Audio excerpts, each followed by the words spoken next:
All right, episode 15, we have Jordan Spencer. I've had the pleasure of meeting you this week at the World IOM Championships in Gladstone. Right. Big Grant Cooper's been set up, or both Grant and Nat have got going, and it's been a spectacular few days. Had some good racing today, and we were talking back and forth, and from the little you told me, I realised that you've had a lot of history in sailing, and you got a lot of connections in there, and I was very interested and would love to just do a podcast like we are right now and get to know you more and a bit more about you and how much sailing has played a part in your life. Oh, wow. It's been everything for me, to be honest. I first was on a boat. I made the conscious decision to go sailing at 10 days of age. And I've been on a boat ever since, basically. I don't sail that much anymore. I mainly talk about it, but sailing has given me so many opportunities, and it also, the way to be a successful sailor or racer, it's a very technical sport. So you've got to do a lot of you've got to have a lot of, do a lot of analysis. You've got to do a lot of thinking. You've got to be strategic. You've got to be pretty strong. And a lot of the elements that you require to be good as a sailor make you good in business, and good in life, because you can pretty much do anything. If you grew up around a boat, someone says, "Oh, I need to be able to do this," and I go, "Well, I know how to do that," because I needed it for my sport. So, yeah. Yep. Yeah, that's definitely one thing, like sailing, I can only imagine how much strength is required, like hanging over the sides, and hanging onto the ropes, and Yeah. it is quite a demanding sport on the body. Yeah, it has. It's sure. destroyed my body, but I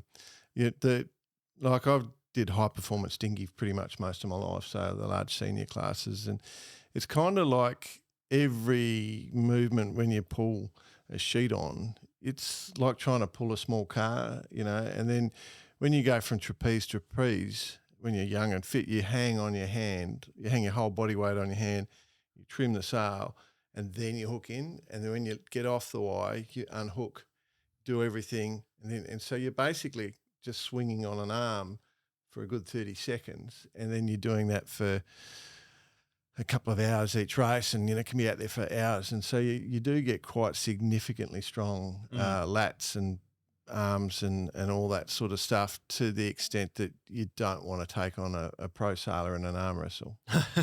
You won't win. Yep. I guess if we dialed back a bit, where obviously you've grown up on the coast and in Australia, but whereabouts are we looking in Australia did you grow up? Well, I've had a diverse. So we were in New Guinea till I was 7. So New Guinea was part of Australia till 74. So I'm old, just so you know.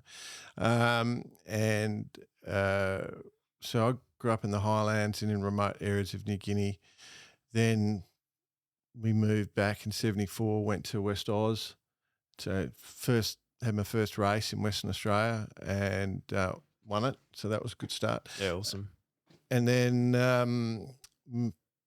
Dad we moved around a bit for Dad's work. So, and then I've been moving ever since. So ACT at 15, then to South Australia to go to university. And then, I started my career, and so I've lived in a few places, but, Adelaide, Sydney, now I live up here on the Sunshine Coast.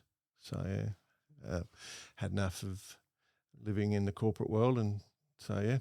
Yep. So you've moved from New Guinea to Perth, was it in Western Australia? Or Yeah. Yep. And you've joined the sailing club. What age was that first race for you? Oh, 7 or 8, something like that. Yep. Yeah. Maybe 8, I think. And I guess, did it become that drug-like feeling after that first win? Like you just got addicted to sailing from there?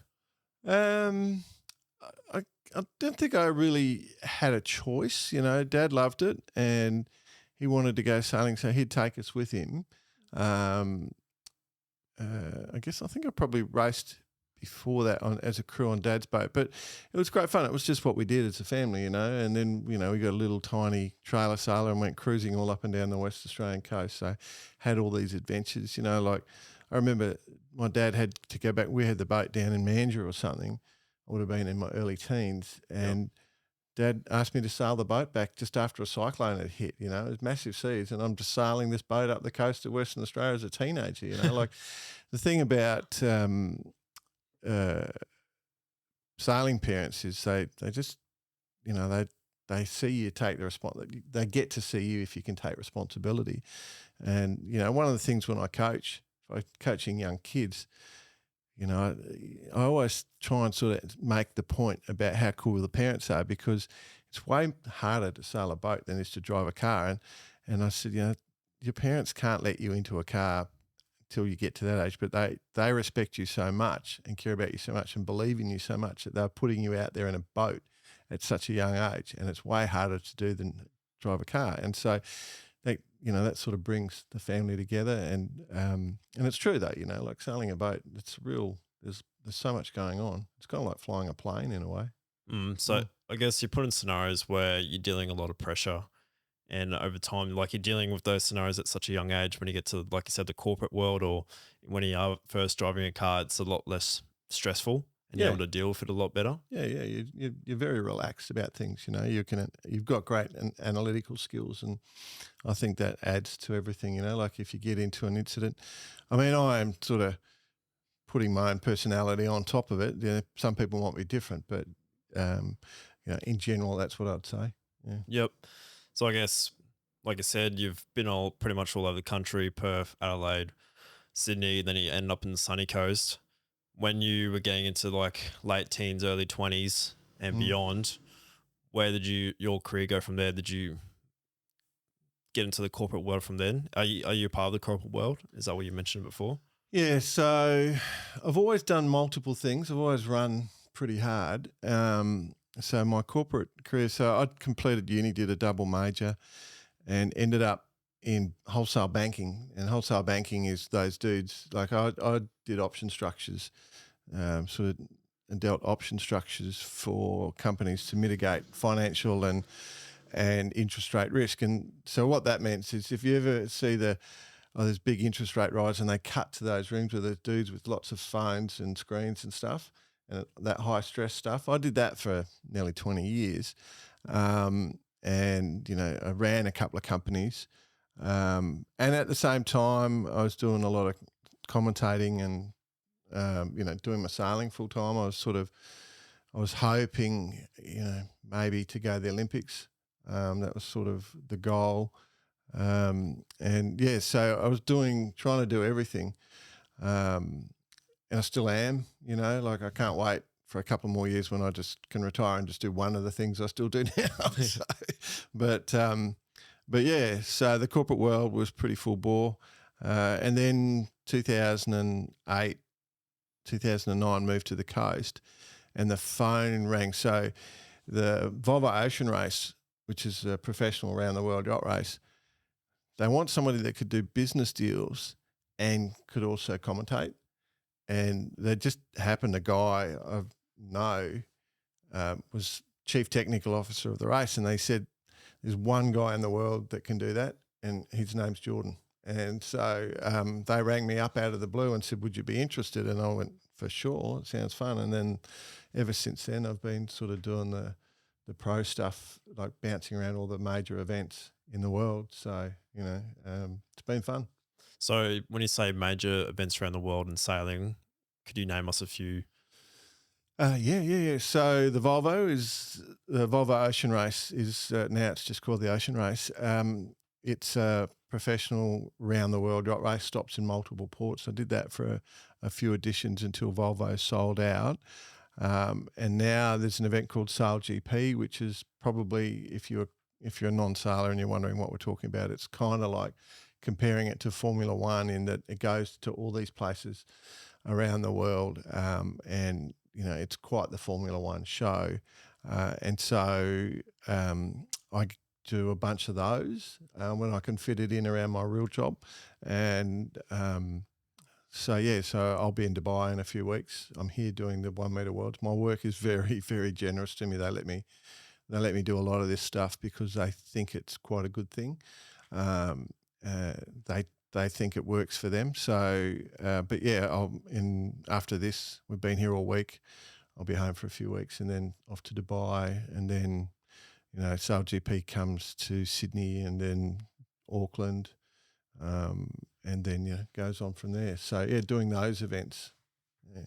Any other ones? Like I know you mentioned the Americans Cup. Yeah. So it's a case of trying to fit it all in. So I did the World Sailing Games. I got asked to do the Tokyo Olympics, and I couldn't fit that in, and I may have burnt that bridge, unfortunately. So they didn't call me for this Olympics, but that's all right. And then America's Cup, I didn't really put my hand up for anything cup related. I'm too full bore, but I was asked to go and do something, but I just couldn't fit it in. So it's sort of all the major events. There's a real technique to what I do. You've got to have credibility when you speak. I'm not the greatest sailor in the world. I was pretty decent, but I got to sail with a lot of really good people. So you've got to have that credibility. You've got that ability to see what's going on, and that's a sort of coaching. If you've got a coach's brain, that works really well. And then,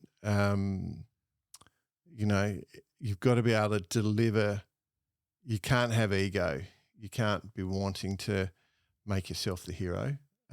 It's always like when you do a podcast, it's about your audience. It's never about you.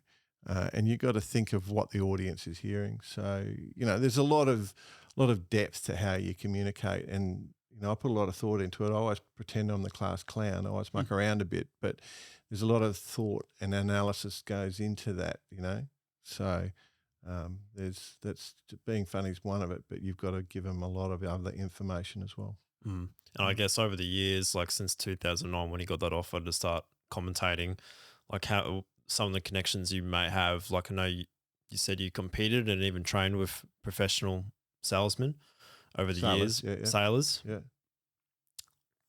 But since commentating, like how big is your network now and the connections you have since taking on that role? That's pretty good. The America's Cup's been the biggest thing we just had. A classic example during the Olympics, I was messaging people that were fighting out for gold. We were messaging backwards and forwards for people that were fighting for gold medalists. During the Cup, messaging, the skippers of the boats in the finals, so there was two-way communication. The support crew, like the ones you don't see the faces, all the people that do the real work, the support crews and stuff, talking to them, and they send you inside information, and they'll give you info and say, oh, you can share this or you can't share this. So we know a lot of stuff. We know an awful lot of stuff, and we never share anything that someone's given us that could cause them to get in trouble. We're always very respectful of their careers and so forth. So they like to share just to have banter, but they know that we won't say anything unless they give us permission to say something. So it's quite a large network. And then you've got all the business people. So a classic example, I did the Volvo, and there was this couple that were there all the time, this lovely couple. Really, really enjoyed talking to them, older couple. And I had no idea who they were. And they just kept showing up. And it turns out they were owner of one of the companies sponsoring one of the boats. And, they went around the world, and we had a great time, and everyone called him Mr. I won't give his name away because his family, I met his daughters, the wife was there. And, every time I'd want to talk to him about something, one of his underlings, I'd just say his first name. I'd say, and they go, "Oh, I missed him, Mr." And I said, "No, I know him as his first name." But anyway, he has this massive, massive company, and they needed someone to run Southeast Asia, and they couldn't find a suitable person. And he said, "You call Jordan." He told his board to call me, and they rang up, and a placement agent rang up and said, "We've been told to talk to you." And I said, "Oh, look, it's very kind, but I'm not going to be good enough in that role to take it, But, that's the sort of thing that happens. That connection was just very, very nice because he saw what I could do, on a daily basis. So, you get to meet billionaires, you get to meet royalty, you get to meet all the pros, Miss Universe, all those fun things, it's amazing. It's really cool. I guess one thing I love, or what I'm really focused on, is the importance of people and networking.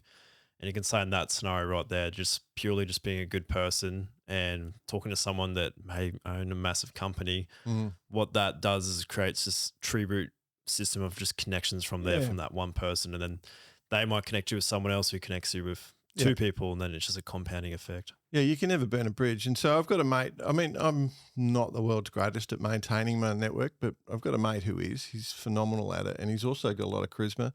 We do co-host a podcast together. And the opportunities he gets because of his network, he's maintained his network and he works his network and he works it in the nicest possible way. He's not trying to play you. He picks up the phone, he makes the phone calls, he chats to you, he's very friendly, and when he's in town, he catches up, he invites you over. He's got that whole really social element to him, and it's made him extremely, he's doing very well for himself, and he's very successful, and he's very well respected because he knows how to do it the right way. So if you are focusing on business and networks and stuff like that, the value to him of a company is his black book. A company that he works for now just said, I think someone told him 10 years ago, the most important thing you can do is your black book, that list of networks and contacts you've got. And he's an expert at maintaining it. So, yeah. Would you say the keys from looking at how he does his networking, would you say charisma is a major part in his ability to be able to connect? Well, it makes it easier. Integrity is probably the most important thing, like that's, like I said, we would never burn anyone. If we get information, we don't share it unless they give permission. It's that whole integrity piece, and so that trust and integrity and reliance is critical. But yeah, I think that the charisma helps. It's just easier if you've got charisma. If you haven't got great charisma, and then if you're providing your connection helps that person, then a good person will return the favour. 100%. Coming back to the sailing GP, one question I've always had, and what I talked about my old boy about a lot when we watched, is how expensive are those bloody yachts? So the Sail GP is the 50-foot cats that we're talking about. Yep. So the boat itself's about €5 million. Running it for a year is probably 3 to 4 million. So that's in euros. But the value of the license. So you got to buy the license now to get into Sail GP. It was originally funded by Larry Ellison, and the Sail GP company was sort of carrying a few teams. There's only about 2 teams that aren't owned by private individuals now, and we're seeing in Sail GP, you're seeing investors that invest in sport are buying the licenses, and the price of licenses used to be basically free. Now it's gone up quite a bit. Probably, like an NBA license, it's probably 3 or 4 billion. These were free a couple of years ago. They're probably 80 million now, is my guess. It's gone up pretty quickly. It's the television ratings are pretty good. I think Sail GP's been getting more than NBA games on TV in the US. Wow. So, yeah, it's quite surprising. Yep. It's pretty cool. It's a very, very cool event. The Cup, everyone watches the Cup. So, all these different events. Sailing is perceived as a rich white person sport. I was about to say that. Would you say that sailing is more of a wealthy person sport? Well, I'm not wealthy. Well, I wasn't wealthy when I was a young kid. Sailing's made me a lot of money, a decent amount of money. Let's say that, not a lot of money, quite a decent amount of money. There are a lot of, if you look at the, big yachts and stuff like that, there's a lot of, you need money to own those, but then, often you get paid to sail those boats. You go down to your local club, there's dinghies, people just sailing dinghies. They're not high entry, the cost of a cheap second-hand car often, and you get most of your money back when you sell them. So the cost of going sailing is pretty much a set of sails each year, which is, it's probably $1,000, depends on what size boat you're on. But if you're sailing dinghies, it's not overly expensive. But again, if you become pretty good, you can make money from sailing, and you can make money for a long time from sailing.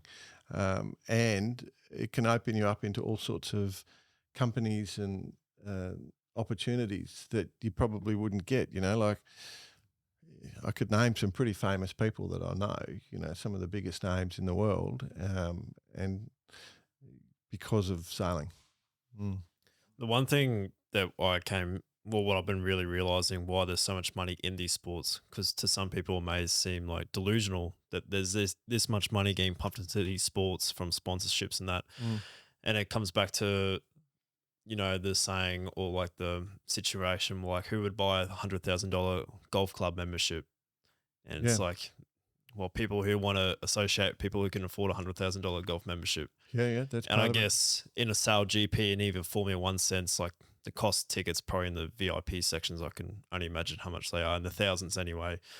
And they're worth that much because people know that when they purchase that ticket and go into those sections, you could say of the facility, they're going to be surrounded by other people that can very easily afford those. And it's a great situation to be able to Yeah. network then.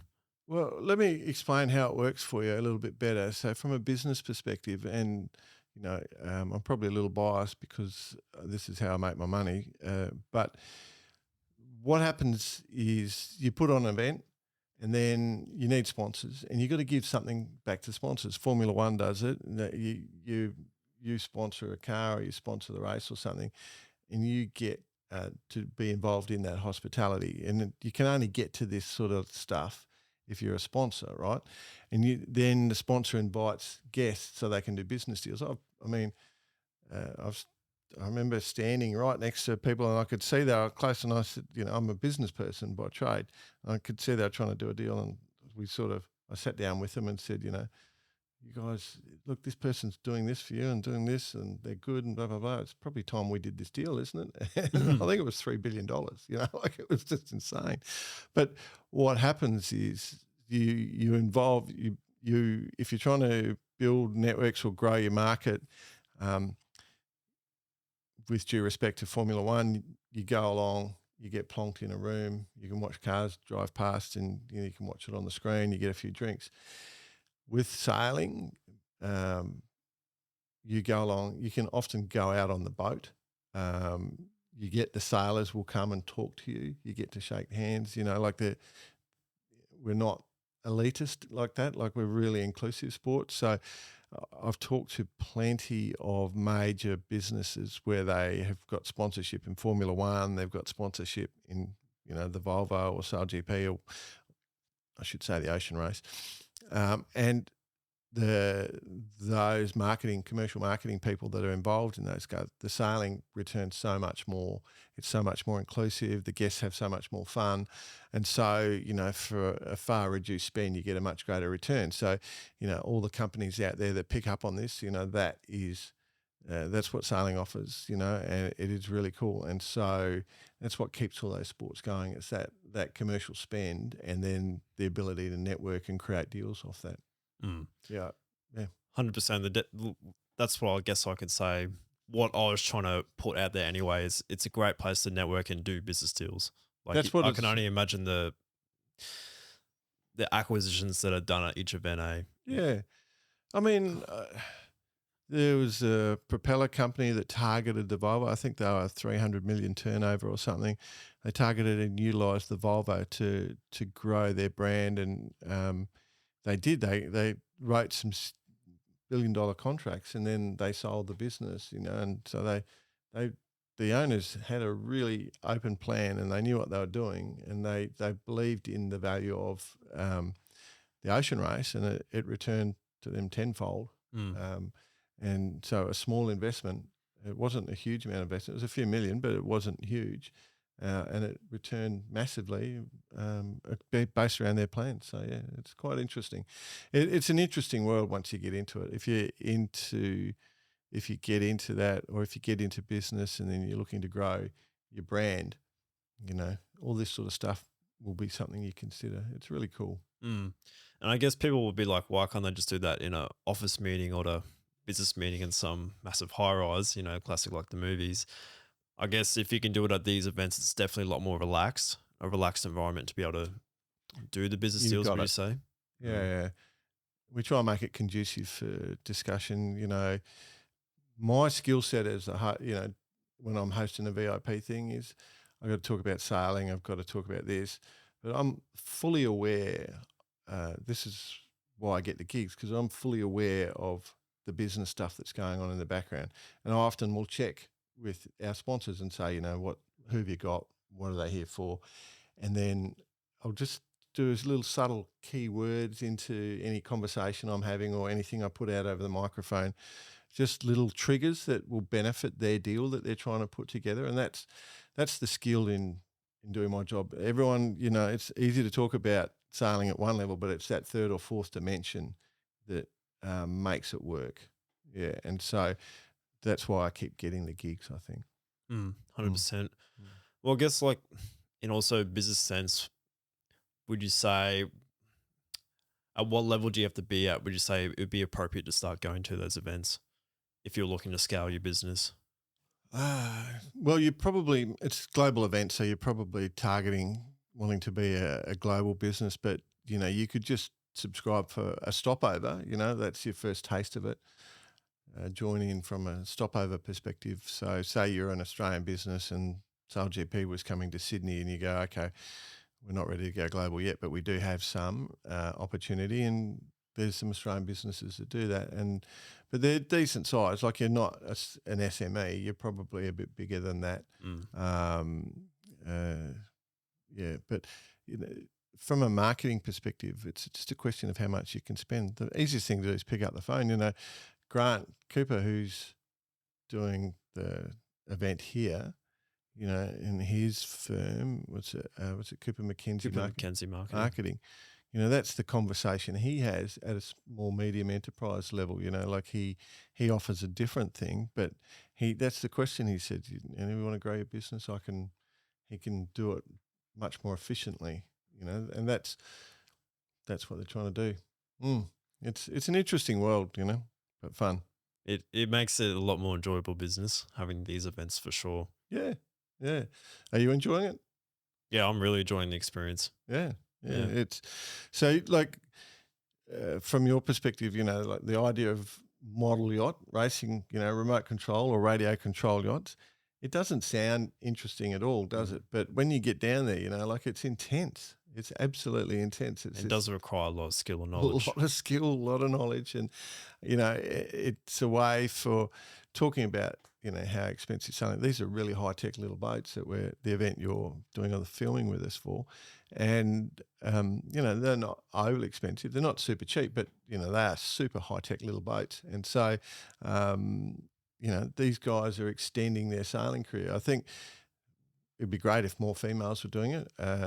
There's no reason why females can't do it, but our sport's very much an inclusive sport. It's probably one of the most inclusive sports, and that'll be counterintuitive to everyone when I say that. Sailing is really inclusive. So, as an example, to justify that statement, if you want to go to a world championship in sailing, you can, and if you turn up, the best in the world will help you. If you wanted to go and play, have a go at the AFL Grand Final and step on the ground in the AFL, there's no way you'll get on there, right? Yep. And you won't even get to talk to the players. So it's just the nature of our sport where we include everyone into the game. This event, there's so many people wanting to be at the final. They had to take the top 10 of each nation basically to get here. But as a general rule, in the sport of sailing, it's very inclusive. If you come down, you'll be in, and people will help you. No one will exclude you. Doesn't matter what your race is, your sex is, what handicap. We'll work out a way to make it work for you. Yeah, there's definitely some experience. Like, I know there's a couple Olympic coaches and Olympians there alone. So there's definitely that, like I was mentioning before, skill and knowledge is definitely at the peak. What we're witnessing out there on the water. Yeah. There's multiple world champions, as you said, Olympic coaches. There's people that have championed in all sorts of different classes. People have raced around the world. It's pretty cool. I'll tell you one thing: for your people that are tuning in, that you don't think of about the sport. I'm talking about. I'm very biased, about sailing as being a good sport. I've played all the sports, but I love sailing. The thing you do these events like these world champs, you've got friends from all around the world suddenly, and next thing you know, you can go anywhere in the world and you just pick up the phone and someone will come and pick you up from the airport. They'll look after you. They'll take you out. They'll show you around the town, or they'll take you out on their boat, Yep. and suddenly you can go and have the most amazing adventures anywhere in the world. And your life just, your level of enjoyment just skyrockets, and everything's easy. What do you think the future of sailing looks like? It's What do you think it looks like, the future of sailing? what, in terms of vessels or participation or? Yeah, you could definitely say vessels. Like, they already seem like they can't get any more extreme at the Yeah. professional level. Like, they're bloody flying. Yeah, coming out. So what Lachy's saying is the boats come up on foils now. They're basically got little hydrodynamic wings that lifts the boat out. You saw it. You probably watched it with the America's Cup. The next level of that will be drag resistance. Any sort of level. We'll probably stabilise on that for a while. There might be something around being able to reshape wings as you're going. I think that's the next stage. So like if you're in a plane and you look out, and when you come into landing, you'll see the flaps move down, and that changes the shape of the wing quite significantly. It moves from a low drag, low lift to a high lift, high drag setup. Yep. And that means, the plane will start up in the air at a lower speed. And that's what I suspect we'll see on these falling boats. The ongoing element of sailing is simplicity will succeed. I think sailing's diminished in terms of participation as we've moved away from home build. Everyone used to sail when I was young. Everyone would build their little plywood boat in the backyard and then go for a sail, and no one really was too worried. It was just a great way to spend time. It's harder and harder to get time. It chews up a lot of time as a sport. And it's harder to get that time. And if you don't home build, like you want a carbon fibre boat and you want all the very best of everything, it's very hard to build that in your back shed. And so cost has gone up. But generally non-falling will still be the pathway for most, because you need to have a certain amount of wind to go falling. Like windsurfing is a classic example. When it started, it was just a big floppy wally board and everyone windsurfed. And then we got more and more high tech and more and more high tech and more and more high tech, and then it got harder and it's more refined and more refined, and everybody just dropped away, And so you got to be really careful. Just keep it simple, keep it fun, and people will still come. And that's something I talk about. So my podcast, which is, can I plug it? Can I say the name? Sure. Yeah, so it's Bar Karate, and Bar Karate, the sailing podcast, which is, it is very popular. I think it's in the top 3% of all podcasts in the world. We go to Oh, wow. we go That's to a great 160, nearly 170 countries. But bar karate is the act that you see when you're in the bar after racing. You'll see a person describe the day with their hands. They go, oh, here, and I was here, and you were there, and that. So we call it bar karate. Yeah, yep. And so the perspective, I can't remember why I suddenly talked about bar karate. That was something I was going. Do you remember where we were? You mentioned the podcast, 170 countries in the world listen to But it. before that, there was something I was going with. But anyway, we're still talking about sailing. So one of the things we talk about on that show, because we want to grow sailing, is the different pathways and what boats and ideas. And so we get a lot of people sending us ideas and what we can do to make the sport big again. And so the sport has diminished in size, but I think keeping it simple, just being able to go after school, that big kids just have boats down at clubs. You can just come and grab and go. That's the perfect scenario. If a parent doesn't want to have to fork out for a boat, some clubs do that. You can just lease one for the year, and it might cost you $300. Yep. which is insanely cheap, and your kid can just go and grab it and go sailing and have a good time, and especially if they're on a lake, they're pretty safe, Mm. They've got a buoyancy vest on, so if they get in trouble, they'll float, and boom, just send them out and don't worry about them. They're good. Yep. That's best childcare you can get. Definitely. Mm. I guess that's from a vessel point of view in technology. What about from an audience perspective? Where do you think the future of sailing? Do you think a lot more people are going to get involved with it? Considering the sail GP is a lot more entertaining now because of the way they're able to cover it, I see where you're going, and the speeds of it's a lot more tense now to watch, and just I think people just like fast things, and sailing is now definitely getting up there. Well, the other thing is that not only has technology improved in the boats, but technology has improved in the media element. So what you do, where you're shooting things, drones get you right into place. We've got little tiny cameras we can put everywhere. The data we can put, like a sail GP boat. You won't believe this, but you get 1 billion points of data off a boat each day. Huh. 1 billion, 1B. And so, when you do your data analysis at the end of the day, you've got a long day ahead of you because you've got so much. So, but the ability to watch and view it from anywhere in lots of different ways, the internet, despite all the negatives of the internet has made it, and the technology has made it. We can watch. We get to choose what we want now. Television used to tell us what we would watch, but now we just choose. I mean, I like watching sailing. I like watching basketball, and I can just, I don't care what time of day it is. I can find a game, I can find a sailing. There's lots of events going on, and that technology has taken it to us. So people are able to chase what they want. But will it grow the audience? I think so. That accessibility makes it easier to watch. And people enjoy it when they discover it.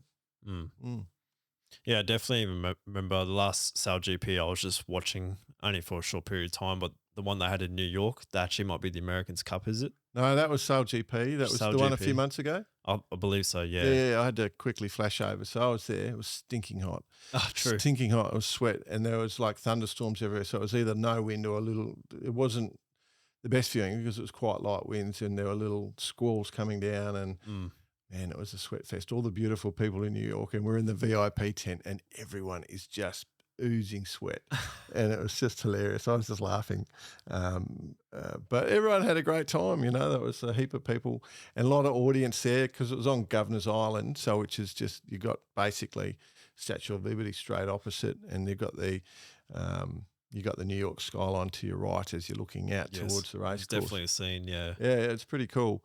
And so I had to flash over for that. That was intense. I literally just flew 30-something hours, got off the plane, talk, flew straight back 30-something hours, straight to work. I was exhausted. But that was a good.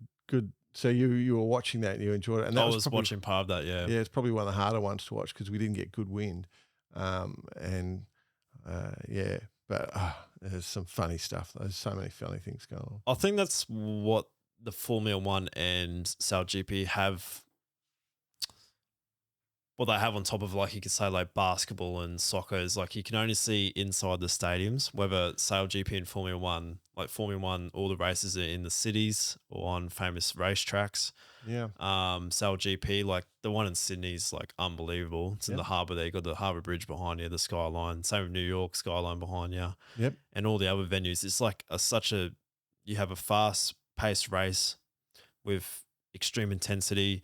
You have a scenic view on the media coverage, and because it is being able to be covered like from a chopper, and it's just there's so much more pleasure compared to just a basketball court or a soccer pitch. And the elemental stuff, like sailing's led the way in sort of cleaning up oceans and stuff. Like the whole Clean Up Australia thing came from a bloke in Kin, and he was sailing around the world, and he noticed all the rubbish in the water, and he just went he created that cleanup program, and now that's evolved. Protect the oceans, and sailing drives that. So that environment, you get to sail in these great locations, but also the sport's trying to put back and clean up the spaces, so and funding and, created all these foundations that actually do it. There's all sorts of stuff that sailors do to pull out the water. But, yeah, from a spectator perspective, it makes it really exciting because it's outdoor in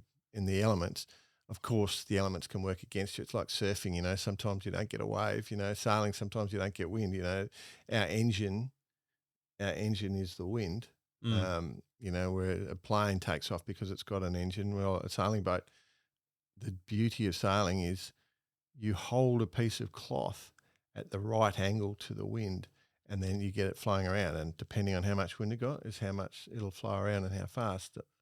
When I was a kid, we would be sailing along and you have 15 or 20 knots of breeze and we'd be doing 5 or 6 knots upwind, right? And we use knots because of navigation and nautical miles. It's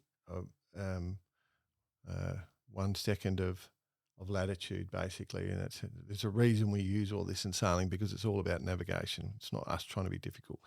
But now, the America's Cup, there was 8 knots and they're doing 40 knots. Like it was insane. 8 knots of wind doing 40 knots, and that's just. I mean, I could talk for hours about this, but that's because the boats create their own wind.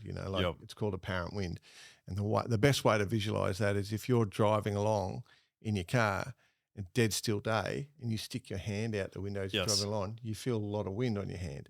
That's because as you move forward, you actually create wind flow over your boat.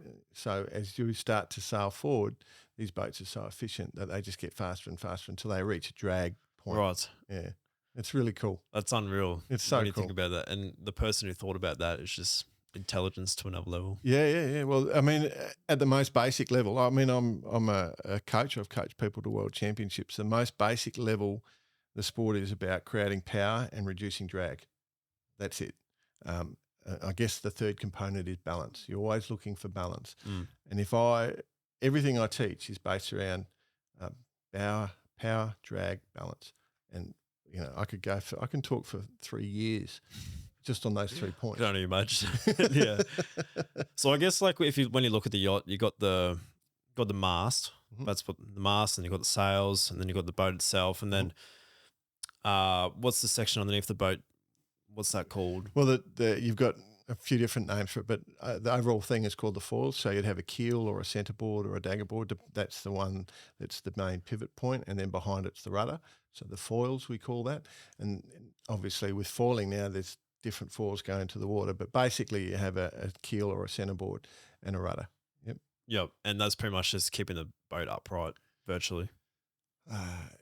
So anything that's keel related has weight in it to stop you tipping over. Anything that's a centerboard or daggerboard, it's your body weight that keeps the boat from tipping over. You use your body weight. And dinghies traditionally have a daggerboard or a centerboard, and it just stops you sliding sideways. So if you didn't have anything down and you had wind flowing around your sails, you wouldn't go forward. You would just go sideways. That's the hardest thing for people to work out when they start sailing, is that you need that flow. So the first thing, anytime you see a boat wrap itself around a jetty or end up on a rock wall while they're sailing, they see the obstacle coming at them and they keep trying to turn, and the boat won't turn until it's got flow. You need flow over the foils. That foil stop you going sideways, then you can turn. And you forever see these people that they sort of stop a boat. I literally saved a boat about 3 months ago. I was sitting on a river having a picnic, and this yacht came in to like a 25, 26-foot yacht. I was sitting with my wife and my young brother, and I was just looking up, and the way they were sailing the boat, and I said, uh-oh, these guys are going to end up on the hard. They're going to hit the reef here. And I was just sitting there and I was watching, and I said, uh-oh, and I just dropped everything and I started running. I caught the boat just before it smashed into the rocks. Just caught it. And just held it. And the guy basically got away scot-free, like got all his sails down, got him out. I got a rescue boat in and we got him off. But it was just that not lack of understanding about those foils. So, yeah. 100%. I was about to ask you another question. It slipped my mind. That's all right. Hopefully it comes back to me. That's it, the podcast. So how did the podcast come about? When did you start that? Yeah. Yeah. I'll try and speed this story up. I'll try and make it quick, but I'll give you the highlights. So I was part of the boatyard for the Volvo Ocean Race, which is we did all the stuff for the boats. We maintained the boats. We did security. We did safety. We did everything, servicing them, and people wanted to know about it. Did all sail making. So the other two guys and I that were sort of in charge of the thing, we just people kept sending requests, and so we did a little recording like this and just explain it. And everyone loved it. They loved it. And as we were flying around the world all the time, we'd end up in a new place and our body clocks were out and we'd wake up at 2 a.m. and we've got to be up at 5 and we're trying to work out how to get back to sleep. And we worked out that if you listen to a podcast, your brain shuts down again, you fall asleep. So we all started sharing podcasts and listening, and that's how we got into podcasts. Then once the race entered, we were back in Oz, finished. We were back in Oz, and a TV company approached us about sort of hosting a TV show where they were just doing edited video clips. And we had these really good ideas, and we thought as we walked in, we were going to record an audition tape. We thought, you know what, they'll just steal all our ideas and they won't give it to us. And so we registered the name. We thought, let's register a name and everything we do and take all the social media places and just in case. And so we just walked in and we've just gone, and I just thought, what about Barkarati, because that's what I call this action. Yep. And so we did that. And sure enough, the audition went through and the TV show didn't happen. And so about 2 or 3 months later, we said, why don't we do a podcast ourselves? We know everybody in the industry. And so we just did it. We bought all the equipment that you've got there. It took me a few months of research to work out because this stuff was only brand new. So I'm looking at a Rode Podcaster Pro on the desk there. That's a fantastic device, that thing. Definitely. And so we just went about that and then put a lot of thought into how we'd structure it. It sort of evolved a little bit over time, but we wrote some rules. So I wrote some rules about what we can do. So I won't give it all to you, but one rule is it's never about us. It's always about the audience. Another rule is you can't say anything unless it's interesting, informative, or funny, and that's it. And the minute one of the other hosts starts saying something about themselves and forgets that first rule, the other two rip the shit out of him straight away, and it's good fun, and the audience are very, very loyal. Like when I gave you those stats, but our audience loyalty is like in the top 0.1% of all podcasts in the world. Wow. Our people really love it. Very consistent listeners. Yeah. And which we're grateful. And but we don't do it for the money. Though we give all the money away, basically, that we earn. We don't earn a huge amount, but we pretty much have given it all away back into the sport to try and help people and encourage people. Yep. Maybe once the money starts to wind up a bit. So the agreement we've got is the three of us that run the thing. The way we wrote the agreement is that we will split any money we do make 4 ways. So a third each, a quarter each, and then another quarter we fund sailing events or sailing people, or we just wanted to. So if we do ever make any money, it goes back into the sport. Yep. It's that integrity piece, that I was talking about before. You got to have it. That's awesome. Yeah. To give one last pitch to anyone who's a bit on the fence about joining sailing, what would you say to them? Well, I think, it's a sport that just gives everything back to you. It gives you an instant community. It genuinely, frustratingly, can be a little bit white male centric, but it's definitely changing. Australian, females, young people, it's changed. One thing when I grew up, blokes were always better than women. Rah, rah, rah, rah. We talk to the youth sailors now. This is one of the things we do, and they don't differentiate based on sex. They differentiate based on talent. So that whole. So I'm talking to the women out there. If you want to come to the sport, it's changing. It's still not perfect. It's like any sport. We do tend to split our sports along women do this sport, men do that sport. But our sport is 100% committed to be 50-50. If you're a bloke out there and you go, oh, yeah, I don't care about that conversation, well, it's a lot of fun, you know.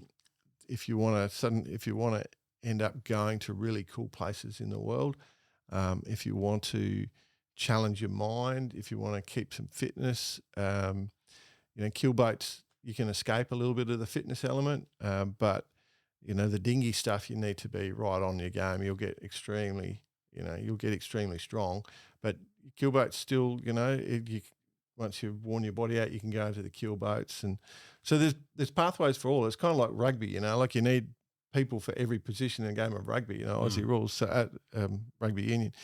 But sailing's the same, and you can do it from 0 to 100. Well, maybe 88. Let's call it something like that. But you'll have a good time. It's nowhere near as expensive as you think. You know, you get most of your money back, and often you can make money. You can make a lot of money, good money, out of it. But the best thing to do if you are interested is just go down, pick up the phone, go to the local yacht club, find out they've got come and try days. They've got the most popular days at a sailing club are what you'd call they call WAGs, you know, wives and girlfriends, or twilight sailing. Twilight sailing's great. It's very low stress. You have a few drinks, you go for a sail around wherever the location is. Twilight sailing, it's just the fun element, you know, and if you get serious, then you can get serious. But just find the love for it first. Don't ever try and push too hard. Just find love first and enjoy. Yeah, 100%. All right, Jordan, I really appreciate your time, and look forward to hopefully talking to you more in the future about sailing. Yeah, good luck with your podcast, mate. I hope you succeed. I appreciate that. Yeah. Thank you.